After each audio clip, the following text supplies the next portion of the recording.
All right, area of triangles and trapezoids. Looks like we got a word problem here. A triangle has an area of 144 square meters and a base of 16 meters. What is the height? All right, to solve this, we got to use the area of triangles formula, which is A equals BH over 2. That means area equals base times height divided by 2. So on this particular problem, they gave us the area, which is 144 square meters. So I'm going to substitute that in. 144 meters squared equals, they gave me the base, which is 16 meters. So 16 meters times, I don't know the height because it says what is the height. So times h over 2. All right, so the way you're gonna solve this is we got a fraction on the right side. So to get rid of a fraction, you multiply by the denominator. So we're gonna multiply this by 2. And if we multiply the right side by 2 to keep the equation balanced, we're gonna multiply the left side by 2. So when you do that, that's gonna cancel these 2's out. So on the right side, you're left with 16 meters times h.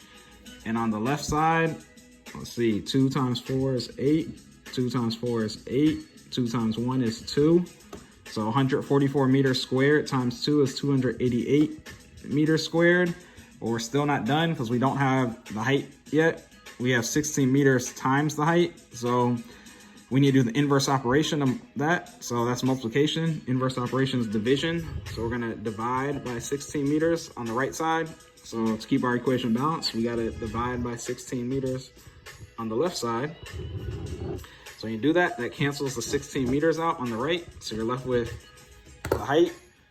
And on the left side, we'll go to our calculator, 288 divided by 16. So 288 divided by 16 equals 18.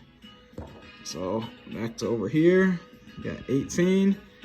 And meters squared divided by meters is meters because there's an imaginary 1 here, because whenever your exponent's 1, you don't write it. So that's how I knew that was 1. And when you're dividing 2 exponents with the same base, you do the numerator minus the denominator. So 2 minus 1 is 1. And like I said, when the exponent is a 1, you don't write it. So we just leave that as 18 meters for our height. So our answer is going to be 18 meters.